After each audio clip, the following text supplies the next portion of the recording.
Okay, so now that we've gotten over the initial disappointment that Godzilla vs. Kong has been moved again, let's take a moment to really think about what this news means.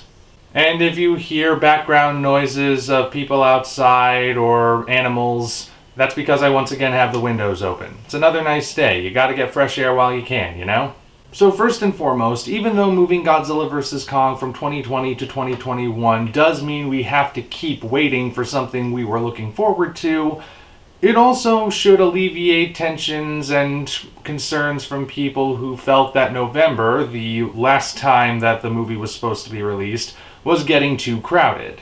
May 2021 is going to be slightly less crowded, though that's not to say there won't be any competition at all. There's always going to be competition, like I keep saying.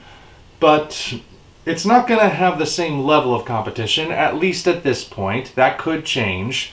So Godzilla vs. Kong might stand a better chance at dominating the box office, or at least doing better than we would expect it to. They really want this movie to be released in theaters. Of that there is no doubt. Because let's be honest, you're just not gonna make the same level of money from online streaming that you could in a theater. Especially once this whole lockdown is fully lifted and people are able to get together again without especially great concern of catching the creeping crud you can't name without getting demonetized. And by 2021 there should be far more treatments for that same creeping crud, so more people will feel comfortable going out to the theater. Probably will be still some limits for a little bit of time as to how many people can be there at any given point for each showing, but I see it still working out somehow. However, there is something else to consider with the whole moving of the film to 2021, which is something that people have been insisting for a while and which, according to this whole thing, now seems to be at best, misinformed. For years now, I have heard the same rhetoric over and over and over again. That the license for Godzilla that Toho sold to Legendary and Warner Brothers expires in 2020, that's the end of the MonsterVerse, and after that the rights go right back to Toho, no negotiations, and Toho starts making Godzilla movies again, and that's the end of the MonsterVerse. Or at the very least, that's the end of Godzilla's role in the MonsterVerse. People have been saying that's the official line for a very long time, but they can't remember which representative from which studio said it at what point in time. They can't ever give you an official source. And I mean, that's pretty telling right there. The closest I've ever seen anyone come to citing the source on this claim was saying that Keiji Ota, representing Toho, said that Toho would have to wait until after 2020 to make another Godzilla movie. Which, okay, that might seem at first like it's saying the license would expire in 2020, but it doesn't specifically say that. But of course I can also point you to Toho representatives which said there was nothing in the agreement between Toho and Legendary that prevented the production of domestic Japanese Godzilla movies, which is why between Godzilla 2014 and King of the Monsters 2019, we got Shin Godzilla and the anime trilogy. There was no reason for Toho not to produce them in that time. And when you take into account the fact that those movies were made at a point where American movies were not being released, it seems to me that the implication is not so much about a license expiring, but more about how Toho just doesn't want to create its own interference in the theater. They don't want to release a Godzilla movie around the same time that they would be releasing and distributing an American Godzilla movie, because that would cause its own interference, you know, kind of like what Disney is dangerously close to doing with all the different companies it owns now. So, nowhere in any of that does it ever say anything about a license expiring. Now, to be clear, I do believe the license does have an expiration date. All licenses do. But I have not seen any evidence to suggest that the date for that expiration is specifically 2020. And the undeniable fact that Godzilla vs. Kong has now been moved from 2020 to 2021, that tells me that at the very least, the expiration date of 2020 everyone keeps claiming is not something Toho is going to play hardball with. They're not going to hold fast to it and demand that Warner Brothers release the movie now, or else they're just going to take the rights back and the movie will have to be shelved or something. Clearly, if that really is the expiration date, they're willing to play ball.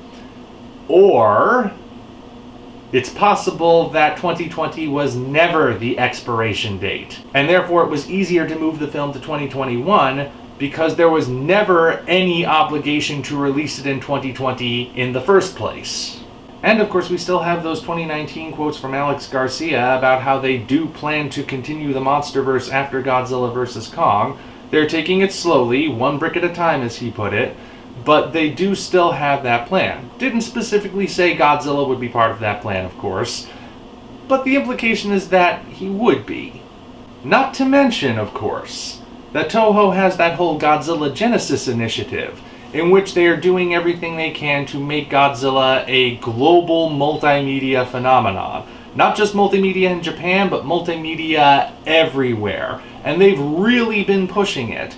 It's not just that they finally made a Godzilla anime, as big of a mistake as that was, but then you also have to take into account that Godzilla Genesis initiative Toho has. You know, the one where they're going to make Godzilla into a global multimedia phenomenon. And they've really been pushing that. They've released board games, whether they're originals or variations on existing games like Monopoly. They've got video games planned. They've got DLC for other video games, like the Godzilla content for the Symphogear mobile game. They've got all sorts of other things. And considering that the MonsterVerse movies' primary markets are actually in two nations, the United States and China, as well as Japan, but I'm talking about internationally, of course. Considering that, it would be very counterintuitive, at least as far as I can tell, to stop Godzilla's presence in the MonsterVerse, to completely take that off the table, because movies are what people associate Godzilla with. If you stop producing movies that are key to certain international markets, how does that help your cause of making Godzilla a global phenomenon? Like I said, the license probably does have an expiration date. All licenses do. Clearly that date is not 2020. At least not anymore, it isn't. And frankly, what no one seems to consider is that licenses can be renewed. They can be renegotiated. They can be extended. And if Toho wants that, it would be in their best interests to do it. And like I said, there's nothing preventing Toho from making their own films while the MonsterVerse is also being produced. And they're probably just waiting for opportunities to do it where there won't be interference. If the MonsterVerse is to be a true expanded universe, then there have to be other movies besides Godzilla and Kong. There have to be other titles you can put out there. You can't build in a whole shared universe on just two. So in that case, there won't be a Godzilla movie released every year. And in those off years where there are no Godzilla movies, but maybe there are other MonsterVerse movies, that's when Toho can release their own films. So to alternate, to not interfere. That's what I see being hinted at here. But of course, a lot of that will depend on how Godzilla vs. Kong does at the box office. We don't know if it's going to be a success, a failure, or just something sort of moderate. Whatever happens, that will determine the future, I believe.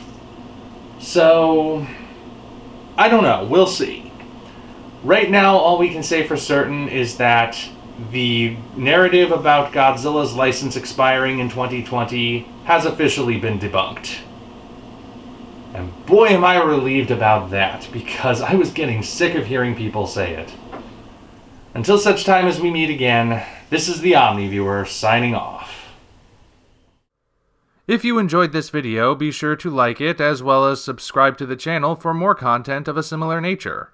Also, check the description for links to our Twitter, DeviantArt, and Patreon pages, as well as the Amazon link for the novel Operation Red Dragon: The Daikaiju Wars Part 1, penned by yours truly. Thank you all, and we appreciate your support.